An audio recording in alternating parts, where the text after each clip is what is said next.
push to rescind the current chosen location for Thunder Bay's temporary shelter village. Good evening, I'm Haley Perot. Thank you for joining us. The controversial project might not be built on the Hilliard lands after all. Red River Ward Councillor Michael Zizzino is bringing a motion to have council reverse their decision to approve the Hilliard site, saying the location is not the right fit and that the public was not properly consulted. The motion to rescind will be introduced at Tuesday's City Council meeting. And if approved, it would cancel the July 21st resolution that designated the Hilliard property on Alloy Place as the site for the project. The matter would then be referred back to City Administration to identify alternate sites, excluding Hilliard, Miles Street, Cumberland Street, and Cam River Park. Administration would also be directed to ask for an extension on the $2.8 million in provincial funding tied to the project. Before Council can debate Zizzino's motion, it must first vote to suspend its own procedural rules. That would require the support of 2/3 of Council members. The release of $5 million from the City of Thunder Bay has bought the Waterfront Art Gallery a little bit of time as the project price tag balloons. Gallery officials offered the media a tour of the partially completed facility today, and they say they're leaving no stone unturned in trying to make up for a roughly $23 million budget shortfall. Justin Hardy reports. We're confident we're going to get it over the finish line. The art gallery currently has funding commitments totaling $52 million. But the cost of the waterfront facility has now grown from $57 million to about $75 million. This week, the art gallery secured the conditional release of the $5 million city investment committed in 2017 by City Council. Executive Director Matthew Hills says it's a good investment for the city. Our not-for-profit, which is growing this gallery, has leveraged that investment for $46 million. So we know Council's investment is in service to our community. That was funding that could have gone to other communities in Ontario, but the merits of this art gallery project warranted that level of investment. With a shortfall of roughly $23 million for the project, Hills says that they are leaving no stone unturned, including going back to the province and Ottawa for more money. We're having conversations at every level. We believe in this project. We've secured $52 million in capital support. We know we're going to get over the finish line. Those conversations are ongoing at every level. We're leaving no stone unturned in those conversations. And to be clear, they are good ones. When people see the merits of this project, when we talk about truth and reconciliation, when we talk about the gallery's history as championing local artists and championing culture in Northern Ontario and Thunder Bay, we have a strong history. So far, the federal government has provided $37 million to the project, and the province has provided $5.7 million.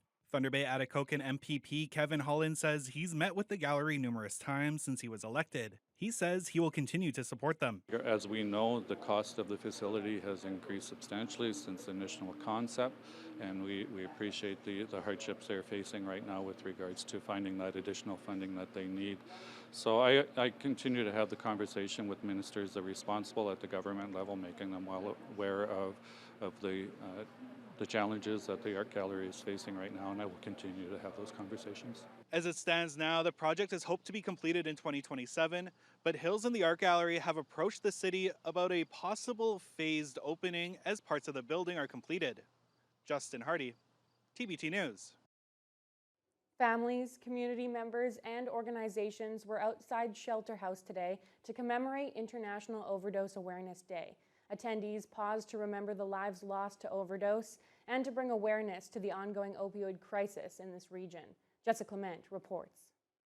A sea of purple could be seen on George Street Wednesday morning as the city, the District Health Unit, and Anishinaabe-Aski Nation commemorated International Overdose Awareness Day.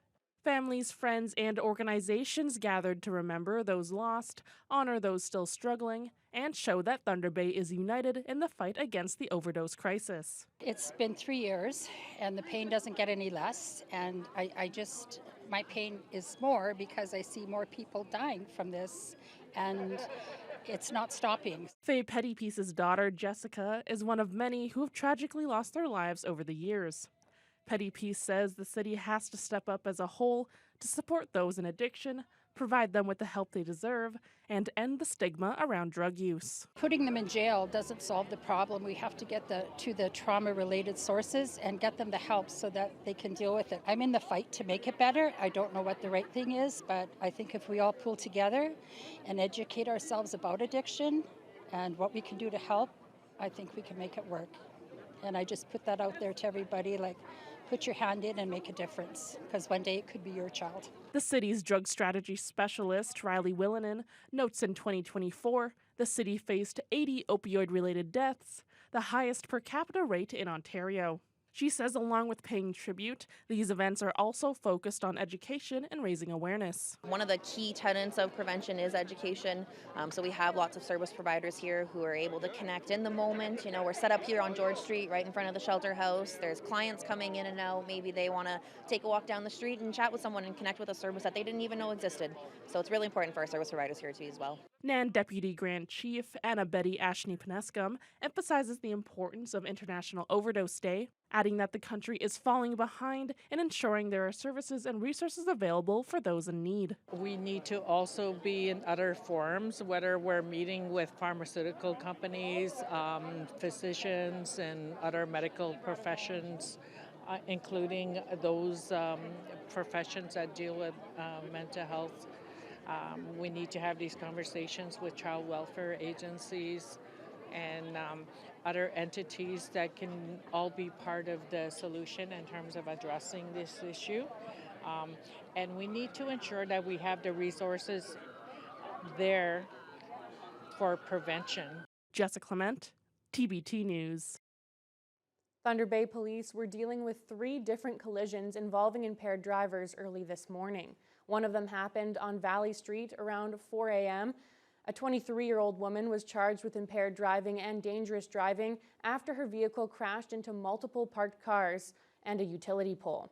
Another collision occurred at 8 a.m. at the corner of Gulf Links Road and Oliver Road. A 27-year-old woman was charged with impaired driving. The third incident occurred on the 200 block of West Frederica Street just after 4 o'clock this morning. Police say an SUV collided with several parked vehicles and then struck a house. Surveillance video shows the vehicle traveling a high speed just before the crash. The street was shut down until about 9 a.m. while police investigated. The 21-year-old female driver refused to provide a blood sample and was charged with impaired driving and dangerous driving. At Queen's Park, a group is sounding the alarm against Bill 33, which opponents say is a power grab over school boards.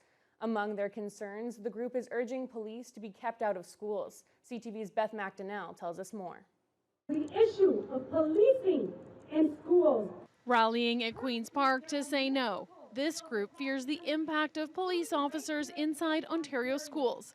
Anaf Hassan is going into grade 12. Students, especially racialized, Indigenous, and Black students, having police there creates more of an uncomfortable environment for them than it does create a safe environment for all students. The Ford government is looking to amend the Education Act under Bill 33. If passed, it would give the Education Minister more power to take control of school boards around matters of public interest and expenses. But boards would also be required to work with police, giving them access to school premises and allow them to take part in programs and implement the school resource officer programs, which in 2018, according to the Toronto Police website, works to improve safety, perceptions of police, and the relationship between students and police. Hassan says officers doing education in a supervised environment could work, but not in a monitoring role.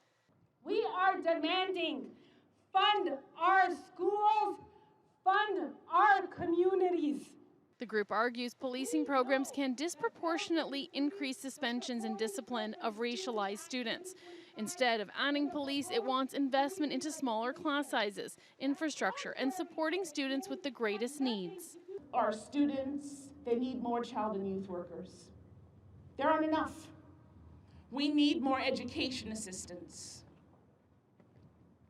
We need our teachers to be supported. In a statement to CTV, the Education Minister's office says school resource officer programs help foster positive relationships between students and law enforcement, ultimately making our schools safer. Over the coming months, we will continue to consult with police agencies, parent groups, and school boards across the province on how we can bring back school resource officers and youth engagement programs that will help support students and make our schools safer. A new War Veterans Initiative was unveiled today at Thunder Bay City Hall. The Remembrance Day Memorial Banner Project will pay tribute to local heroes who fought for our country. 100 banners will be displayed with support from the city and community partners. Jaden Billick reports. It will look good, but more importantly, it will be a solemn recognition of what those men and women have done for our country. The morning announcement took place outside City Hall with city officials, veterans, and families attending the launch event. City Councillor and member of the Clean, Green, and Beautiful Committee, Rajni Agarwal, says the Memorial Banner Project is a joint effort with the Branch 5 Royal Canadian Legion, honoring and remembering the local heroes who have served our country. This project will line and beautify our streets, will honor our veterans, the people who served, the people who fell.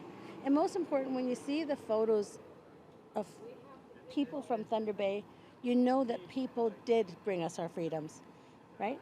It's not a poppy, it's not a cenotaph, it's not a moment of silence. It's 2 months of honor. One of the banners featured Corporal Anthony Joseph Bonecka of the Lake Superior Scottish Regiment, who paid the ultimate sacrifice in Afghanistan in 2006. His mother, Shirley Bonecka, attended the launch and said she's filled with pride to soon see him honored along Memorial Avenue. Another banner is honoring Rifleman John Baptist Lewis from Fort William First Nation, a member of the Winnipeg Rifles who gave his life in the Second World War.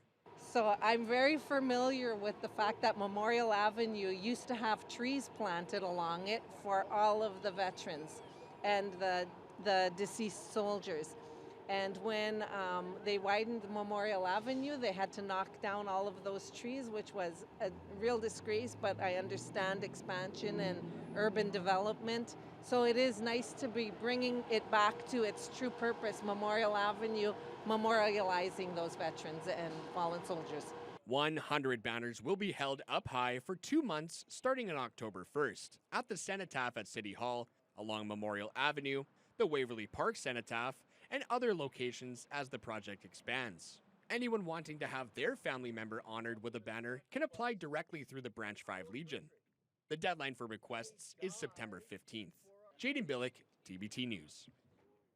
One of the most anticipated events of the summer has been impacted by the weather. The City of Thunder Bay has postponed the first of 2 drone light shows at the Live on the Waterfront wrap-up concerts due to the forecasted rainy conditions. Drone light shows are very dependent on good weather, and the city says in the interest of public safety and in compliance with Transportation Canada regulations, tonight's show just can't proceed based on the forecast. However, the second show, scheduled for tomorrow night, will proceed as planned, weather permitting. The postponed show has been rescheduled for Friday, September 19th to ensure residents can still enjoy both exciting performances. All other activities for the Live on the Waterfront Summer Send-Off will proceed as planned both tonight and tomorrow evening with live music, food vendors, and more. And as we've experienced here in the studio today, it may also be a bit of a rocky night for those events that are still scheduled to go on, as the storm certainly hit as of recently. It was quite crazy out there. Yeah, it was pretty calm for most of the day, and then just suddenly, boom. Yeah. And it was a good thing that it happened before 6 o'clock because it got very dark in here. Yep. Very, very dark.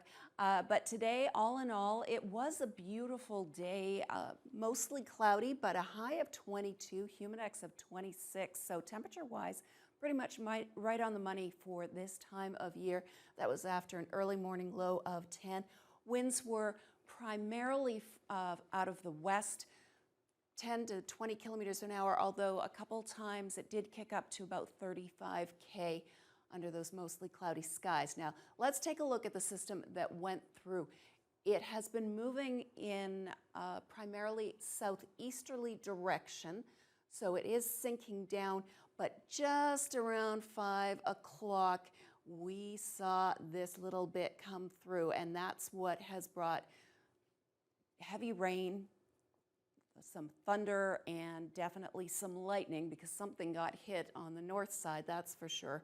But you can see the trend is to head south of us. So we still have to deal with this little bit, and areas to the west, still a slight risk of rain. Across the board, everybody had periods of rain today as that system moved through, with the exception of Red Lake. They were basically mostly cloudy most of the day, and they're currently at 23, topped out at about 24.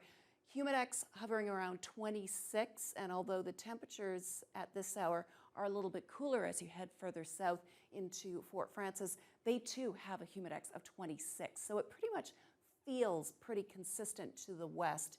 We've got Kenora a little bit cooler at 18, but still that mugginess makes it feel warmer. 24 in Sioux Lookout. Pickle Lake much cooler at just 15. We're in the low 20s for Upsala at Atikokan. And then we hit Armstrong and Greenstone. North of Lake Superior, they had those periods of rain, currently mostly cloudy, topped out at 21 this afternoon, and then things have been cooling since then. But the Humidex really not a factor in these areas to the north and east of the lake. Nipigon at 20, 18 in Marathon, then we're down to 15 in Wawa and 16 in Sault Ste. Marie. They've had periods of rain right now. They're a bit of a rain shower in this part of the region.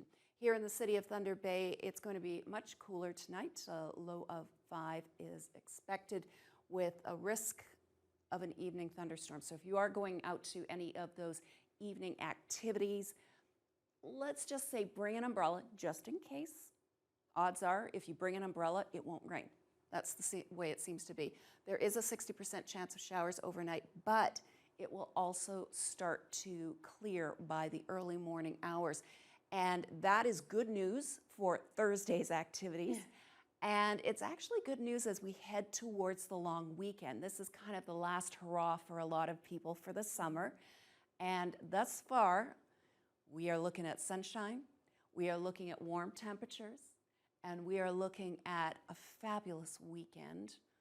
Kind of afraid to say that now that I've jinxed it, but it's looking pretty good for the holiday weekend. So we'll end it on a high note, and I'll have more details later on.